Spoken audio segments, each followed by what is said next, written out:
Olá, meus amigos, estamos juntos mais uma vez para continuarmos o estudo do livro E a Vida Continua. André Luiz e Chico Xavier nos falam sobre a vida no mundo espiritual, em seu 13º livro, o último da série. Hoje veremos o capítulo 25, o penúltimo, Nova Diretriz.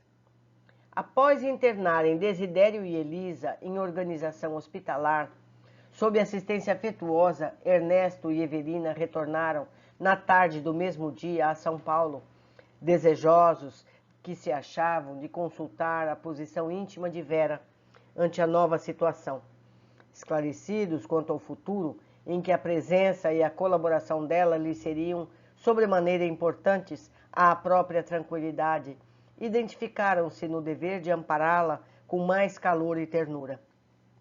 A rendição de Desidério aos ideais renovadores que alentavam era igualmente um ponto fundamental no programa de trabalho a cumprir-se e esperavam reajustar as atitudes de Caio para que se lhes assegurasse mais ampla área de ação.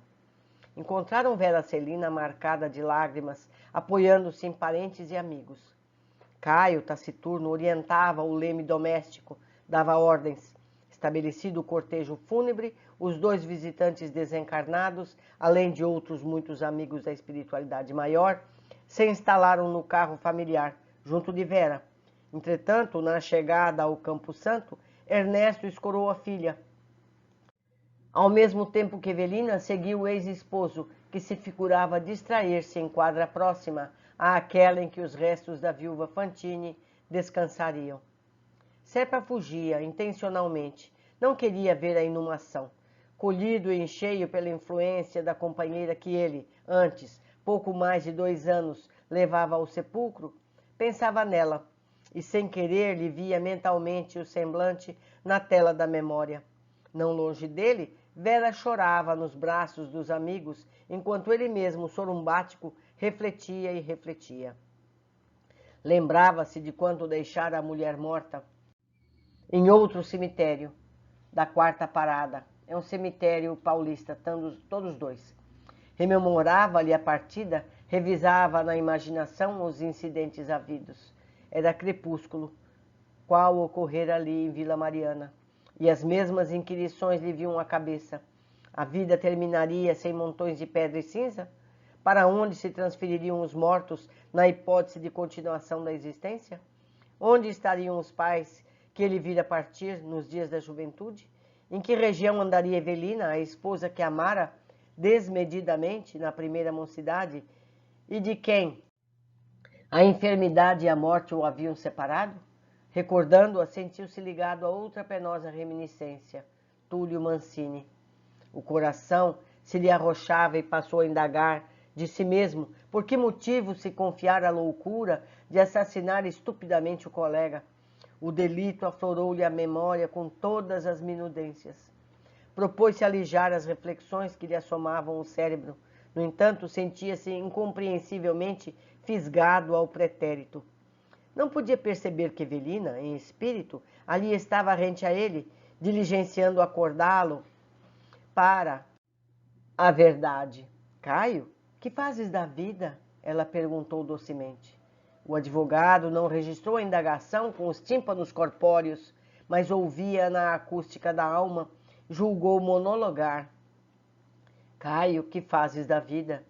Repetiu inconscientemente as palavras da companheira desencarnada no ádito da própria consciência. Passou a considerar que o tempo fugia sem que se desse conta de si mesmo. Em que valores permutar o patrimônio das horas? Em que recursos convertia a saúde e o dinheiro? Que bênçãos já teria espalhado com o título acadêmico que ostentava? Na condição de amigo, exterminara um companheiro na posição de esposo, não tivera coragem de ser bom para a mulher quando sitiada pela doença.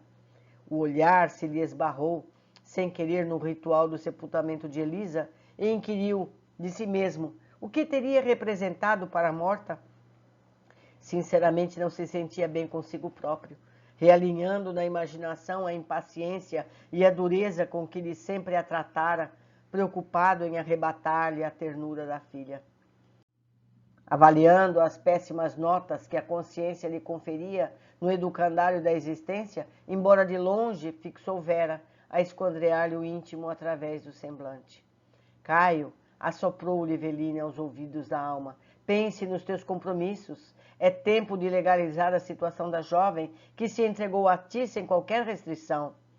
Convencido de que conversava de si para consigo, Serpa reproduziu a interpelação no campo mental em silêncio, sem perceber que a esposa desencarnada lhe colhia as respostas, supondo desenvolver tão somente um processo de autocrítica.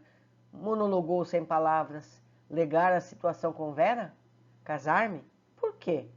Sim, aprovava, prometera-lhe matrimônio, mas não se resignara a aceitar a medida sem maior observação.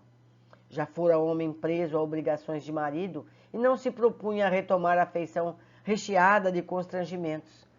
Além disso, matutava, dava-se por homem rebustecido na experiência do mundo.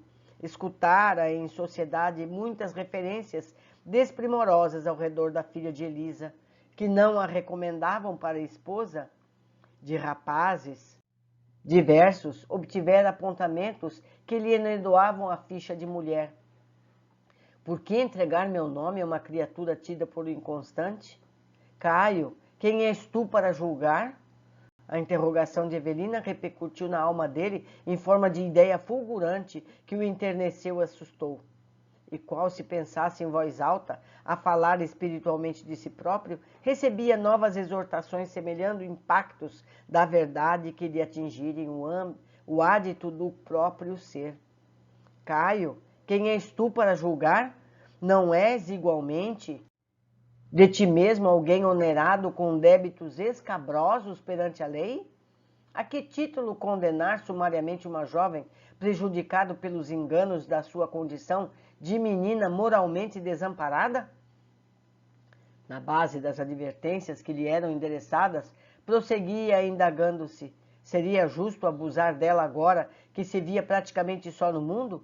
Se a desprezasse, para onde iria? E quem era ele, Caio Serpa, senão um homem no rumo da madureza, reclamando a dedicação de alguém para que o comboio da vida se não lhe descarrilasse?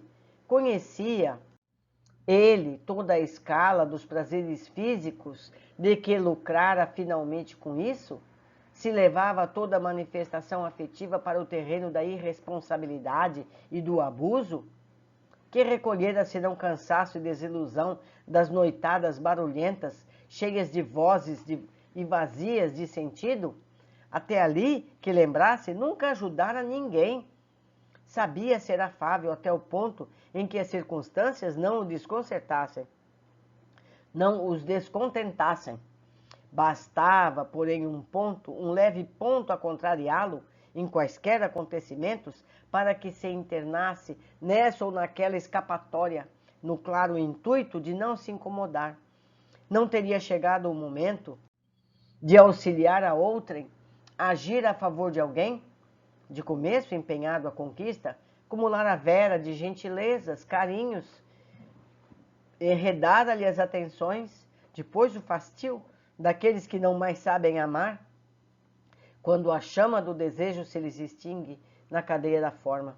Entretanto, não lhes era lícito negar que a moça lhe dera os mais altos testemunhos de confiança. Vera Celina se lhe entregara de todo e, por fim, não vacilara a humilhar a própria genitora a fim de colocar-lhe nas mãos todos os bens. Serpa registrava todos os argumentos da companheira desencarnada, a feição de uma lâmpada que se julgasse fonte de luz, de que se beneficiara a ignorar que a recolhe da usina. E opunha contraditas, consociar-me, perder-me. Por quê? Não tenho toda a satisfação do homem casado sem as peias do matrimônio? E a voz de Evelina ressoar-lhe novamente no espírito. Sim, és o elemento comando da união. Entretanto, como não te garantires contra as tentações do futuro? Como não te imunizares contra as tuas próprias inclinações para a aventura, doando a ela o elemento obediência, a tranquilidade de que carece para servir-te? Acaso te julgas livre das tendências à leviandade que te assinalam o campo afetivo? não será recomendável lhe assegures a paz, preservando a paz em ti mesmo, pela submissão às disciplinas justas da vida? Pensa, imagina-te à frente de tua própria mãezinha, já que quase todo homem procura na esposa, acima de tudo, o apoio maternal e a madureza furtou na infância. Estimarias que um homem, na hipótese de teu próprio pai, lhe escapasse os mais puros anseios do coração? Porventura não se tornaria ela mais digna do teu amparo e do teu carinho se a visse brutalizada, desamparada, esquecida por aquele mesmo a quem se deu confiante? Por que alegares sofrimentos passados para menoscabar a criatura que amas, se semelhantes provações fazem dela alguém com mais acentuada necessidade de tua proteção e entendimento? Das admoestações propriamente consideradas, a senhora Serpa se transferiu para reflexões de otimismo e esperança. Caio, medita. Vera não te confiou parcos recursos materiais à administração. Dispões de patrimônio apreciável para organizar uma família. Pondera quanto às bênçãos do futuro. Escuta, creias ou não em Deus e na sobrevivência do espírito, além da morte, carregas contigo um doloroso problema, até agora inenarrável da mente, remorso pelo homicídio praticado, a lembrança de Túlio Mancini, abatido por tuas mãos. Escapas do rumo de prazeres que não te diminuem a mágoa e tentas em vão bloquear reminiscências amargas que te assediam constantemente. Ser pai, cuidar de filhos queridos, não te será na terra a mais elevada compensação? O matrimônio com Vera te investirá legalmente na posse de recursos a serem valorizados e aumentados, garantindo os filhinhos vindouros segurança e conforto, alegria e educação. Um lar, Caio, um lar onde possas descansar, renovar-te, esquecer. Filhos em que te reverás o convívio de Vera, cuja presença te lembrará o refúgio maternal. Diante daquelas santas evocações de paz e ventura que jamais experimentara, pela primeira vez, depois de muitos anos, Serpa chorou. Eveline continuava. Sim, Caio, lava o coração na corrente das lágrimas, chora de esperança e de júbilo. Confiemos em Deus e na vida. O sol que hoje se põe voltará amanhã. Contempla essas lousas, fita os sepulcros à frente. De todos os lados explodem verdura e flor, a dizer-te que a morte é ilusão, que a vida triunfa, bela e eterna. De um e de outro mundo, os que te amam regozijar-se-ão com os teus gestos de entendimento. Túlio te perdoará, Elisa há de abençoar-te. Coragem, coragem! O Causídico, surpreso, incapaz de identificar-se visitado pelo espírito da companheira de outros tempos, reconhecia-se subitamente consolado, eufórico, tangido por suave renovação nos recônditos do ser. A maneira de um doente que encontrará o remédio providencial e a ele se agarrasse na sede da própria cura, instintivamente decidiu-se a não perder o precioso momento de exaltação construtiva em que entrara. Vamos, insistiu Evelina, concede agora, mais claramente agora, a vossa Vera, a certeza de que protegerás um casamento digno. Sucedeu o inesperado. Habitualmente agressivo e rebelde, Caio Serpa arrancou-se humilde do lugar em que se plantara. Avançou sempre abraçado pelo espírito da ex-esposa na direção do grupo em que a jovem se apoiava. Ali, de pensamento conjugado ou da mensageira espiritual, observou a moça sob novo prisma. Pareceu-lhe que começara a amá-la de maneira diversa. Viu-a mais cativante na dor que demonstrava, percebeu-lhe a solidão, a sede justa de companhia. Às súbitas, reconheceu-se também só, a requisitar-lhe mais intensivamente a dedicação e o carinho para viver. Já não sabia, naquele inovidável instante, se a queria como a impertinência de um homem ou com a ternura de um pai. Abordando-a, tomou-lhe o braço de leve e comunicou-lhe em voz alta, no propósito de alicerçar a própria declaração com o testemunho dos amigos presentes. Vera, não chore mais. Você não está sozinha. Amanhã mesmo cogitaremos de organizar documentação precisa para casar-nos, tão breve quanto possível.